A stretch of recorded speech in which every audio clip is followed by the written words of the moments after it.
L'affaire des 442 milliards secoue l'Algérie, nouveau tournant. Un nouveau tournant vient d'être franchi dans l'affaire des 442 milliards qui fait actuellement grand bruit dans les milieux judiciaires et économiques en Algérie. Ce mardi, le procureur général près la 10e chambre pénale du Conseil judiciaire d'Alger a requis un durcissement significatif des peines initialement prononcées dans un dossier où sont impliqués 2 chefs d'entreprise, accusés de graves infractions financières. Il a demandé l'augmentation des peines de prison de 2 à 8 ans ferme, ainsi qu'une amende de 50 millions de dinars algériens pour chacun des 2 prévenus, SF, propriétaire d'une société de transport, et TK, gérant d'une entreprise spécialisée dans la distribution en gros et au détail. Les 2 hommes sont poursuivis pour blanchiment d'argent et réalisation de transactions commerciales sans recours aux canaux bancaires, des accusations lourdes, aux conséquences potentiellement dévastatrices. Ce dossier est examiné en appel après que le tribunal de Sidi Mamed à Alger a condamné les accusés à 2 ans de prison ferme. Les débats en seconde instance ont ravivé l'intérêt autour de cette affaire, en raison des montants en jeu et des zones d'ombre qui entourent certaines pratiques commerciales en Algérie. Tout a commencé avec des renseignements parvenus aux autorités, signalant que d'importantes sommes d'argent circulaient dans le pays sans passer par les circuits bancaires traditionnels, ce qui a rapidement éveillé les soupçons de blanchiment et de fraude. Une expertise judiciaire a mis en lumière un chiffre d'affaires colossal estimé à 300 milliards de centimes, généré par des opérations liées à la distribution de tabac dans plusieurs wilayas. Les enquêteurs ont relevé pas moins de 42 transactions, totalisant une valeur globale de 442 milliards de centimes, tout échappant aux déclarations fiscales exigées par la loi en Algérie. Une situation d'autant plus préoccupante, qu'elle a révélé un déficit de 144 millions de dinars dans les comptes de la société Lookman, appartenant à l'un des prévenus, Farouk. Ces éléments ont pesé lourd dans la balance et ont conduit la direction des impôts à adresser un rapport circonstancié aux services compétents, pointant l'absence de déclaration fiscale sur une période s'étalant de 2020 à 2023. C'est sur la base de cette correspondance que le juge d'instruction a établi l'ordonnance de renvoi des 2 accusés devant la justice. Lors de l'audience, les prévenus ont tenté de se défendre en rejetant les accusations. SF a déclaré que son entreprise ne fait que transporter des marchandises de manière régulière, en toute légalité, et que l'argent saisi ne lui appartient pas. Il a soutenu qu'il s'agissait des fonds liés aux activités de TK, son partenaire commercial, avec qui il collabore pour la distribution des produits.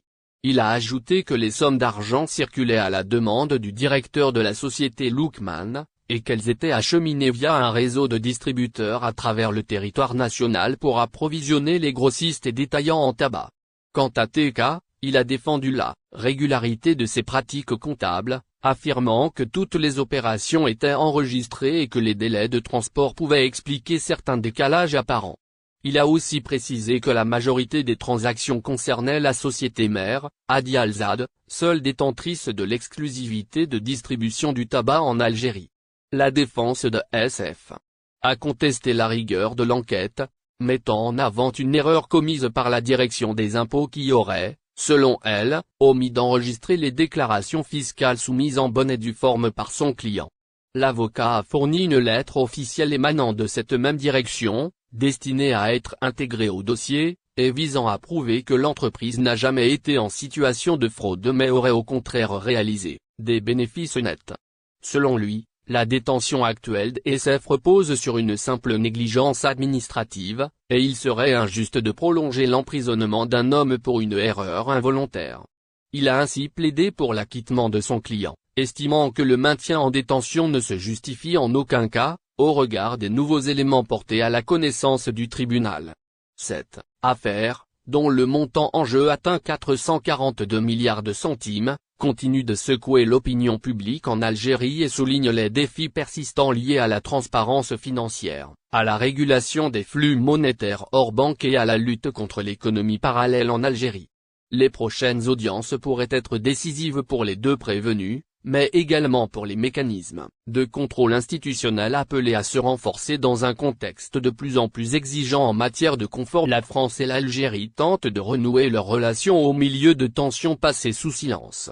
Le secret qui entoure la visite du ministre français des Affaires étrangères en Algérie suggère à la fois des avancées discrètes et la persistance de désaccords profonds sur des questions clés telles que l'immigration, la sécurité et la mémoire historique. Le récent voyage en Algérie du ministre français des Affaires étrangères, Jean-Noël Barrot, a été marqué par un secret qui contraste avec la rhétorique optimiste des déclarations officielles. Bien que les deux parties aient annoncé un accord pour tourner la page d'une crise diplomatique de plus de 8 mois et reprendre une coopération intégrale, il n'y a pas beaucoup de détails sur cette visite officielle. Cette ambiguïté semble répondre à une stratégie délibérée visant à protéger les progrès réalisés de l'influence de la rhétorique extrémiste dans les deux pays, ou peut-être à dissimuler l'absence d'accord significatif sur des questions clés. Après une réunion de 2h30 avec le président Abdelmadjid Tebboune et son homologue algérien, Ahmed Attaf, Barrot a exprimé la volonté commune d'ouvrir un nouveau chapitre dans les relations bilatérales. La France et l'Algérie ont convenu de relancer la coopération dans tous les secteurs, a déclaré le chef de la diplomatie française, soulignant que le rideau est levé pour reprendre le dialogue après des mois de désaccord. Cependant, il a évité de fournir des détails spécifiques sur les décisions prises, ce qui alimente les spéculations sur les véritables résultats de cette visite. Le silence sur des sujets sensibles, tels que le cas de l'écrivain franco-algérien Boualem Sansal condamné à 5 ans de prison en Algérie ou la liste des immigrés algériens indésirables en France dont le rapatriement est en cours de négociation, renforce l'impression que les désaccords persistent. Les questions relatives à la coopération en matière de renseignement, de sécurité et de justice, fondamentales dans la relation bilatérale, n'ont pas non plus été abordées publiquement. De son côté, une source diplomatique française citée par Al Arab a indiqué que les discussions entre Barrot et Attaf ont été profondes, franches et constructives, et ont porté aussi bien sur des sujets bilatéraux que sur la situation régionale. Parmi les points abordés figuraient l'immigration, la coopération judiciaire et l'activité des entreprises françaises en Algérie, notamment dans le secteur agricole, gravement touché par un embargo commercial non déclaré imposé par Alger pendant la crise. Les tensions entre Paris et Alger se sont intensifiées l'été dernier, lorsque la France a exprimé son soutien à l'approche marocaine sur le Sahara occidental, au détriment du Front Polisario, historiquement soutenu par l'Algérie. Par la suite, l'arrestation de Boualem Sansal en novembre et le refus de la France d'extrader l'ancien ministre algérien de l'Industrie Abdeslam Bouchouareb, recherché pour corruption, ont creusé le fossé entre les deux pays.